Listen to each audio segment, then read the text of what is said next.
Episode 4. Declared, undeclared and decided anyway. Conflicts of interest at your council.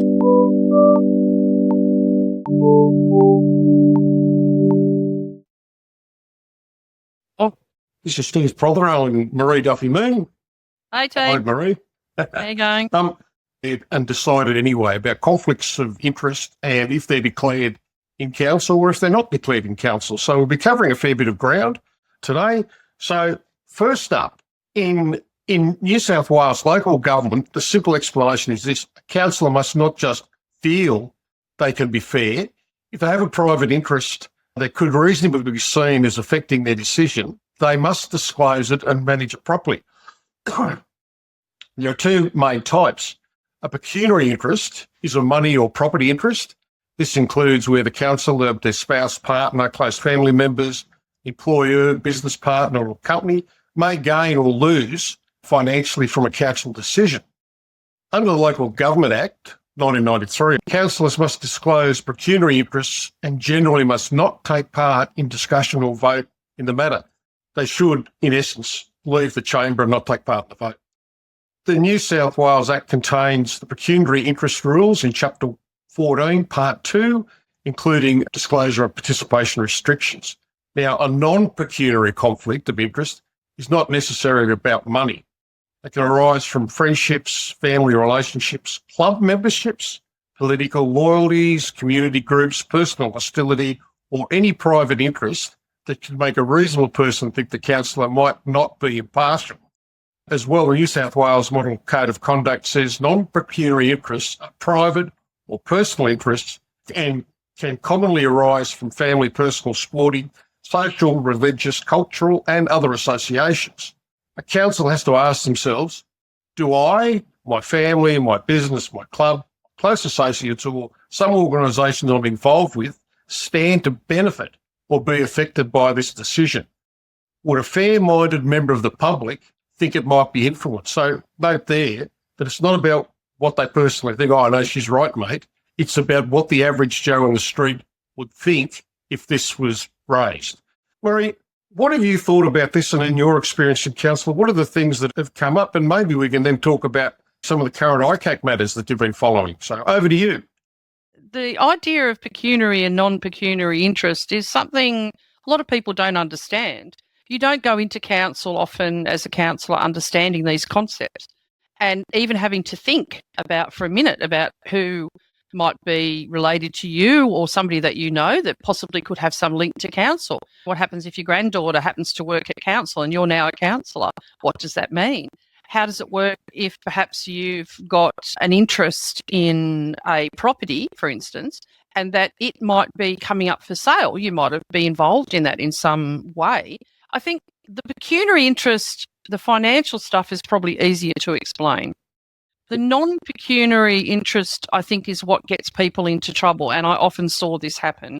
You go into a meeting, you've got an item on the business agenda, you're not sure whether there's any problem at all because there's no reason for you to imagine that there is until you're sitting in those council chambers and you go to yourself, that potentially, I know that person on that committee. That person that's applied for that committee, do I stand up in the middle of the meeting and go, I think I should be? So I think the importance of training for councillors here is that the briefing sessions they have make these sort of tenuous issues very clear. Yeah. And you should walk away from one of those briefing sessions and go home hard and look at family members who potentially have any monetary interest in anything associated with council. Have a look at your own affairs, that sort of stuff. I think the non-pecuniary ones, as you say, are a bit tricky.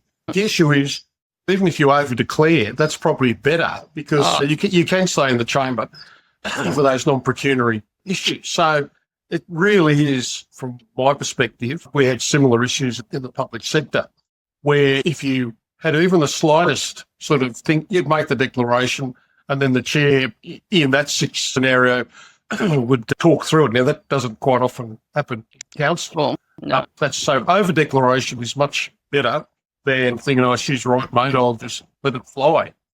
Did you have any of those issues come up for you personally? How did you handle that? was where my husband, they couldn't get enough people for the Aboriginal Advisory Committee. And I said to my husband, maybe you should put your hand up. He's Tasmanian Aboriginal ancestry. And so he did that. He put an application in and it went before council, as the committees do. You have to sign off on the people that apply for the committees.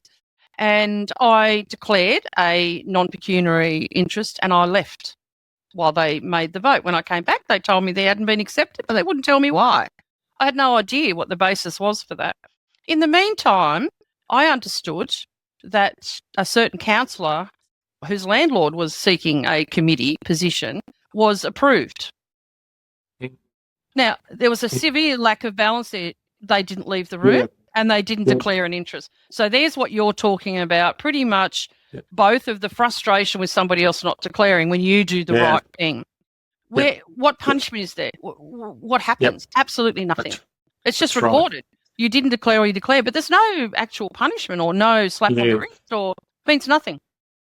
Certainly a very loose situation and significant when having people voting and staying in the room. For example, we'll just talk here about the inquiry currently underway by LG, and I'll make the point here that the inquiry hasn't been released, so no, I'm making no allegations against anyone, but these are facts on the record. In relation to that one, while the inquiry is still running, we've had the CEO, the mayor, and a number of staff actually say that the fact that issue was running and they were about to talk about issues related to that, they declared it as non-pecuniary. And you're going, it's a significant, when you're under investigation by the OLG, it's a significant issue. My view would have been they should have all left the room as an average Joe, and that's the test which is put out in the ICAC documentation as well. It's not what you feel yourself as a councillor. It's how would somebody else feel watching this and think, oh, geez, that's a bit right. And clearly had, geez, that's a bit right, but they stayed. So that's a local example. I was just to segue from that, and another illustration of your point is absolutely today's ICAC or the ICAC today at University of Wollongong. So currently in the witness box is the Vice-Chancellor, and he's giving evidence today about how he came on board, and he actually was working for a contractor called Cordamentha. And based on his evidence over the last 2 days, today the Chancellor of the University of Wollongong resigned. Now, my immediate reaction about that is, if you don't want to see something on the front of the Daily Telegraph or the Illawarra Mercury, then don't do it. It shouldn't take that headline to tell you when you've done something wrong. The evidence that was given was startling.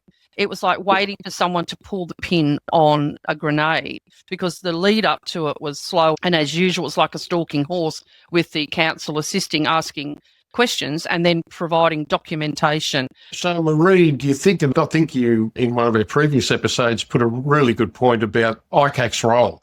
ICAC's role is to educate people out there to avoid these problems. Now, as you say, and it used to be certainly a police saying, are you going to do this and would you be happy for it to be printed in the paper for people to read? And it was always a good test. Now, I don't know what it is because I presume the councillors go for training. I know here in the Shoalhaven, some have had basic training, but don't seem to be that interested in really honing their skills. How in hell you could sit there and think, oh, she'll be right, mate. Now, that she'll be right, mate, is it a strong sort of corporate culture and personal culture issue that is clearly defective? We don't do tests whether people are capable of being councillors, but that ability to go, hang on, I've just got to declare it. Oh, she'll be right, mate. But a really bad call. Is that, to me, what's coming out of both the Parramatta ICAC hearing, the Canterbury Bankstown one a few years ago, the Perrottet and Daryl Maguire, we've had a litany of these. And what seems to be the thing is, oh, it's okay, everyone else has gotten away with it. It's a culture of acceptance. Yep. And if no one calls it up or complains or mentions it, it goes on. While the previous council got away with it, they never declared a conflict of interest or they never did this. And so it becomes quite, I would say, in an organisation, becomes an acceptable part of the culture. And when you do your training to be a councillor, as you say, it's very limited. It's here's a few briefings and 700 pieces of paper. Good luck with that. But they give you all the code of meeting practice, the code of conduct and those various things. how far you dig in. But everybody has a knowledge of their own about what looks wrong. You see it all the time. We see it coming from these ICACs. Like, Yeah. what, do you just wave it away? Yeah, Maree, the thing that used to strike me in a lot of these investigations that I was involved in, and I was involved in internal affairs things, there's this what I used to call the mantle effect. And the mantle effect was sometimes when people get in positions, they put this mantle of, I'm now the mayor, I'm now the councillor, and I own this job. In fact, as we know, that's not the truth. You're really just a custodian for a very limited period of that role. And also then sometimes rolls into payment. If people feel that they're not being paid for the work they're doing, whether it's extra hours or whatever else, they do get this sense of entitlement. And that sense of entitlement, the first thing that they do is they look around and look at others and go, this looks like it's okay. So they just take this sort of, I'm the mayor, I can do what I want. Or I'm the councillor, or I'm the CEO, which we've seen allegedly with some of the issues I'm seeing with the house down here. Some of the law stuff, he just doesn't take notice of it. I'm talking here about administrative decisions, administrative And law I think issues. that comes from having referent power or power that he had as a minister. I mean, again, if I hark back to my days of working in a ministerial office, you have a whole department at your fingertips.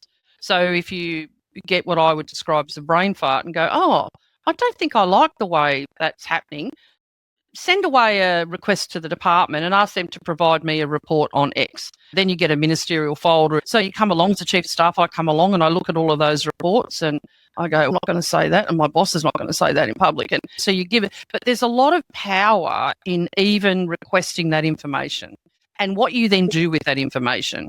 Even worse, I'd say as well, because what you get, and particularly, I think we've touched on this organisational psychology issues in the past, what happens is if the organisation's a bit rickety, and what I mean by a bit rickety is there's been a lot of turnover at the top. There are people below who are dependent on that jobs to pay their car, pay their house, educate their kids, whatever. They try to anticipate. So they'll watch the minister, the mayor or the CEO, get a feel for what they think they want, and they won't stick their head up.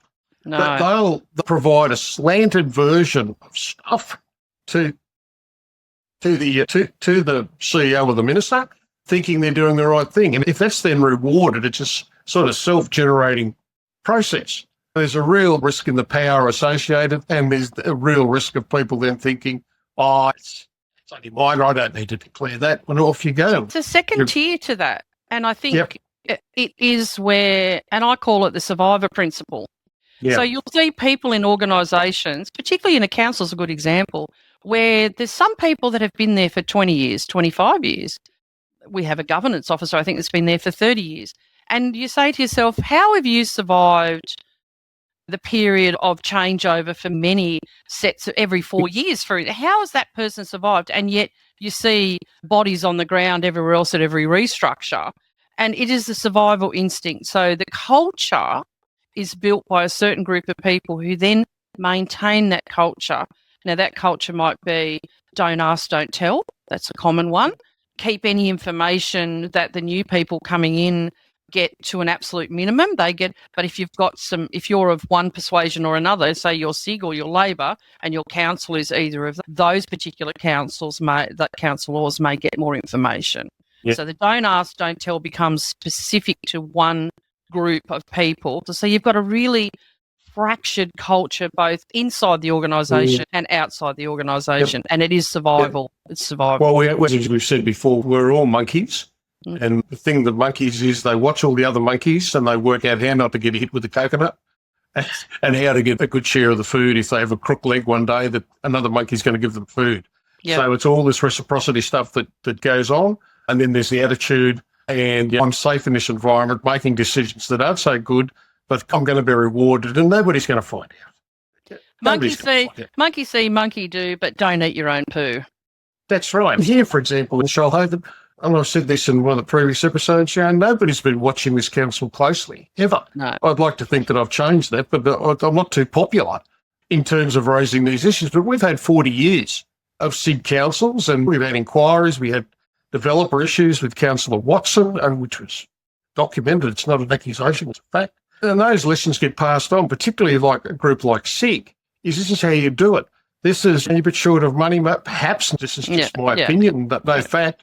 Oh, you can make some money out of your travel allowance. Don't talk to people on the phone. Drive out and see them and claim the 85 cents a kilometre and, you can boost your income. So, yeah, if it can be exploited, generally somebody will do it. Okay. So we've done the pecuniary, but what about the conflict of interest? And I think this is another thing that confuses people. Let's face it, if your partner or your father or your cousin owns a building firm and you don't declare that, and the council, again, is looking at developing an area or town, that should automatically come to you. In terms of conflict of interest, what interest are we talking about? The first interest, the interest that should be primacy, is the oath you've taken to your office when you come in as a councillor. That's the interest. So you're obliged to be frank and fearless and look after the interests of the whole city, not just your particular ward and all the issues. I don't have the oath there before me, but I'll put the oath in the show notes. That's the interest. The other stuff, this private interest, which is how I execute my office. So my office of councillor, I've got to always carry that office out in accordance with my oath. If I have issues that somehow either play on my mind or don't, and I provide a benefit to somebody which is outside the oath, that's the problem. So that's what the legal definition is trying to capture. You behave like that, you live like this. If you're aligned with that, you're fine. But if you veer off or don't pay attention and get yourself in strife, that's the conflict. Yeah.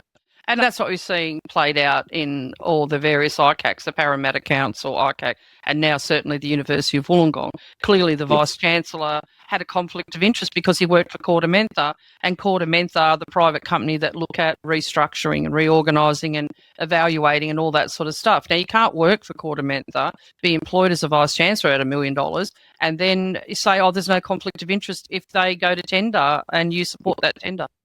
So it was interesting today, Maree and I had a discussion offline, and it was in relation to travel, in relation to going to conferences. In my past life in the Commonwealth for Public Service, it was policed very strongly. If you went to a conference, you went to the conference. That meant you sat in the room during the whole session, and then you used the proper meal allowances and whatever else. I had a boss who decided that he was a bit above this, and he would go to a lot of conferences, but what he'd do is he'd go to the conference and then go sightseeing, take his kids to the theme park and do whatever else. Now, he ended up being charged with fraud. And, well, was it boring? Was he allowed not to? No. Boring's not an excuse to leave the conference. So, Maree, what have you seen that sort of behaviour at, say, local government conferences? Definitely. So, hark back, there's a New South Wales local government conference, and then there's the federal one. So, I took those very seriously. I take everything seriously. But anyway, I went You're a very serious person. I'm a very serious person, even if I make silly monkey poo jokes. But anyway, so I went to the New South Wales local government conference. I was very excited about going. I think it's an opportunity to network. You can learn a great deal. So off we went, and council voted on who would go, and that's always a bone of contention, honestly. Yeah, you think people don't want to go, but if they think you're going to go, they're going to put their hand up. And then when you don't have the numbers, often you can miss out. So only a certain amount of people go. So first of all, I felt lucky that I got to go. So off we went, and I really enjoyed the content. I looked at what was on, and it didn't even enter my mind to use the time to shoot out for lunch or wander around the shops or not go to a particular session. I felt the council, my ratepayers were paying me to attend. They're not cheap. The cost to be there, the cost of your packets to be there, your accommodation and your travel, it adds up, really. So I think I'm always conscious of that expenditure. But I was actually stunned to see some people, if they didn't like even the politician who was speaking, right? It didn't suit their narrative. They didn't come, so they toddled off to breakfast, or they went shopping, or they did. And then I went to Canberra, and it was, I don't know, it floored me on some sessions. Again, I would sit there and I think this session's so important. It's about, and particularly when it was regional, at the end of these things, and particularly coming to the last day, often the regional stuff is put on the last day. Yeah. And it's amazing. There was probably half the amount of people that would be there Yeah. because they've all shot through after having their night out at dinner and having their lavish breakfast at the hotel, and then they get in their cars and shoot through. You know, it is a pattern of behaviour I find I really struggle with it. Well, depending on the circumstances, it can be outright fraud, and you can be charged with fraud offences in relation to accepting the allowance. See, no fear. So, it comes back to that culture of no fear. Again, I'm owed it. I put all these hours in, so I'm entitled if I go to the Gold Coast or somewhere to go to Credit Card World and take the kids on a ride. Okay, look, so maybe we'll wind that up. Okay. Is there any particular message that you think is really red hot on the conflict of interest issues and how it's handled? I think overall, and I think we're seeing it demonstrated very publicly at the moment, thankfully, and hopefully it'll make a few councils and a few organisations sit up and watch that you can't just get away with having a vested interest in some land or some housing or so, and think that it's okay not to mention your interest or your participation in that. And I think the culture around that needs to change. We've seen it very clearly in the past at Canterbury Bankstown. I think we've seen it at other councils. We're just about to see it again in an upcoming ICAC for another council, where there is clear developer council connections and they're used, and ratepayers are the only people that miss out here.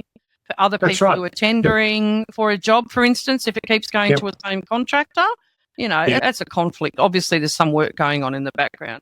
And I hope that what's going on with the various ICACs is finally making both taxpayers, ratepayers, and the general public wake up that you have to be asking questions. You have to engage. You have to participate. Otherwise, they're ripping you off of your hard-earned dollars. Yeah. The other thing which is interesting, and which I've just put a letter off to ICAC and OLG about a particular issue here in Shoalhaven, is also the personal information disclosure obligations on public servants and councillors if they believe others may have been involved in matters that are according with law. So, again, why I'm not very popular, I send all my councillors and the governance officer a letter reminding them of their obligations about 2 councillors here, because it's well known within the city and it's well known within council about what those issues are, and reminding them that they do have an obligation to put in pits. And I copy that to OLG as well. So it's the old situation when if ICAC come knocking, it's much better to be a witness than to be a co-accused. Yeah. So we'll just see how that goes. But that's also something that citizens can think about. And we may do one on PIDs a bit later, an episode on that, what that all means. Yeah. It's like a whistleblower protection, but there is also positive obligation to do things under that act. Yeah. So that's something for the future. Yeah, so just wrapping up, what we've covered is some examples of conflict of interest and what it is, the relative looseness around and the thing that's left with councillors to make their own decisions. But ultimately, the test is not the decision they made. Ultimately, the test is what would the average Joe in the street, you or me, think about if we knew the facts surrounding a councillor's vote where they haven't declared their conflict or the pecuniary or non-pecuniary nature of their involvement. Well, I've got it. Is they introduced the motion themselves. So not only do they not declare it when everyone else is just general item, but they introduce a motion. Now, why that's important is because that motion is often discussed with the council staff first. So if you look to add a notice of motion to the agenda, you have to, in our case, you have to discuss it with the staff first to see if it complies with the code of meeting practice, to see if it's okay. So somebody should be wagging. Communities know what's going on mostly and who owns what where. At that point, the staff should be suggesting to any councillor that they can, are you sure you don't have a conflict of it? Is there any conflict? Are you sure about this? So I think there's a step that's clearly missed before it even gets into the chamber. Yeah. As I said, in relation to this one that I'm handling at the moment, I wrote to the Mayor and to the CEO and to the 2 councillors involved saying, look, this one is absolute fact. You are the president of this particular land. And then the second one, it's been reported. This was said public forum and it should be dealt with. So, yeah, it's pretty disappointing. And what do we know? Justice never sleeps. It may be slow. It may take years for it to come back and get you. By golly, the document trail is always there and you can be caught up very quickly in either an ICAC issue or a criminal prosecution for this sort of behaviour. So councillors should be very careful what they do and make sure they make the appropriate declarations, and more importantly, not stay in the room when votes are being cast where they do have a very strong conflict. Okay, so probably back to you, Maree, to say farewell for this episode with your sign-off. Over to you. That's all you get from this gig at the gallery this time. See you next time. Thanks for being here. Thanks, Maree. It's always a pleasure to talk to you and very informative. That gives me insight. Thank you, and we'll see you next week. Bye. Ciao.